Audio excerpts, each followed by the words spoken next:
The stage was set for what many anticipated to be a typical episode of The Daily Show, where Jon Stewart, the iconic satirist known for his sharp wit and incisive commentary, would engage a guest who had quickly risen through the ranks of political discourse, Karoline Leavitt.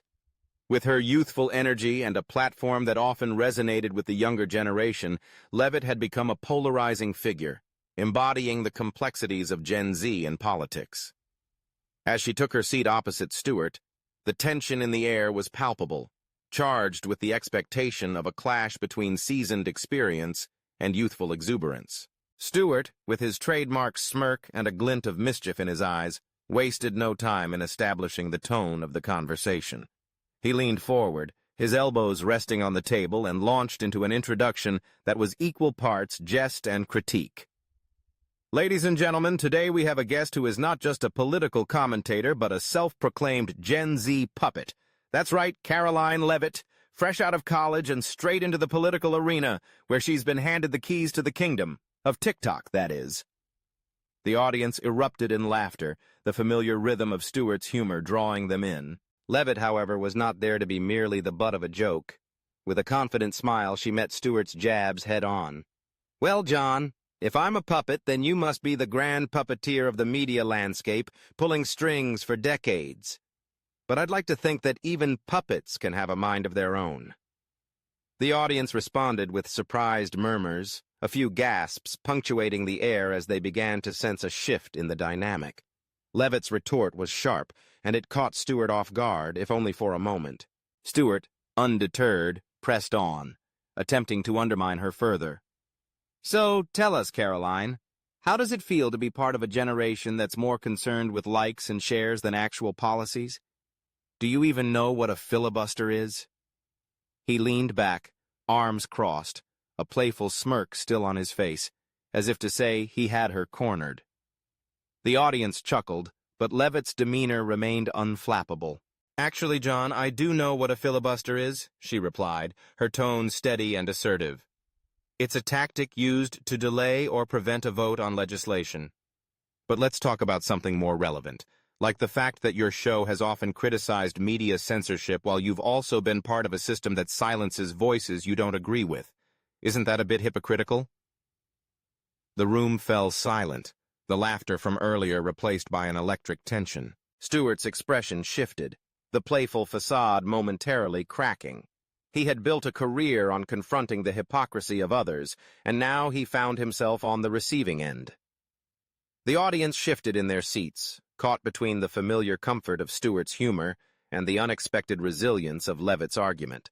"Are you really going to lecture me about media censorship?" Stewart shot back, attempting to regain control of the narrative. "You're the one who's been busy sharing memes and sound bites instead of engaging in real debate. It's easy to throw stones from your digital castle." Leavitt seized the moment. "And yet, Jon, isn't that the very essence of engagement today? If we want to reach people, especially my generation, we have to meet them where they are. You've had your time and you've done great things, but the world has changed. The narrative has shifted, and if you can't adapt, you risk becoming irrelevant." The audience erupted into applause, a clear signal that they were siding with Leavitt in this unexpected showdown. Stewart, momentarily taken aback, attempted to recover. "So, you're saying that TikTok and Instagram are the new platforms for political discourse? That's a bold claim." "Absolutely," Leavitt replied, her confidence growing. "You've used your platform to shape narratives, and now I'm doing the same, just in a different way. The tools may have changed, but the goal remains the same, to inform and engage. It's time to stop dismissing young voices as mere puppets and start listening to what we have to say." The audience was now fully engaged, their reactions shifting from laughter to cheers.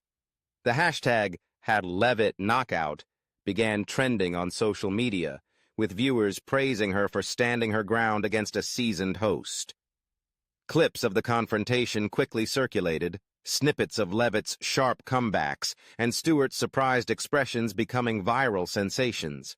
As the show progressed, the tone shifted from confrontation to a more reflective dialogue. Stewart, recognizing the unexpected turn of the conversation, began to engage with Leavitt's points more seriously.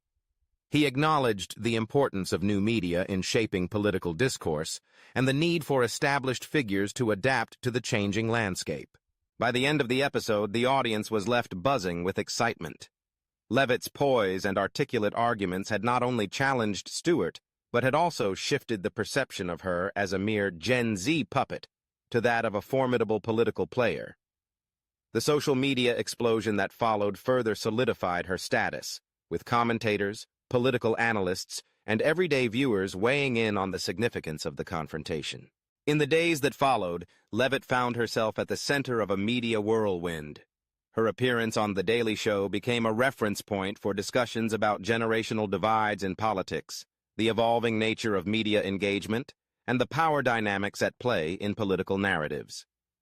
She was invited to speak on various platforms, from news channels to podcasts, where she articulated her vision for a more inclusive political discourse that embraced the voices of younger generations. This confrontation marked a turning point not just for Leavitt, but for the broader political landscape. It underscored a larger power shift, as traditional media figures like Stewart grappled with the rise of new voices that challenged the status quo. The conversation around control in political narratives became more nuanced, as it became clear that the lines between traditional and new media were blurring. Leavitt's rise to prominence was emblematic of a generation that refused to be sidelined. She became a symbol of empowerment for young voters, demonstrating that they could no longer be dismissed as inexperienced or irrelevant.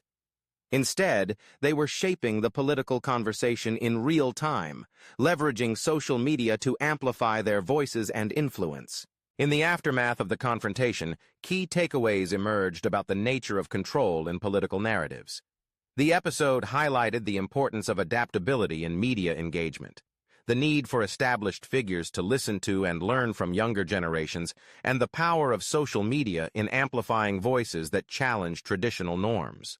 The narrative of politics was shifting, and Leavitt's ability to stand her ground against a seasoned host like Stewart was a testament to the changing dynamics.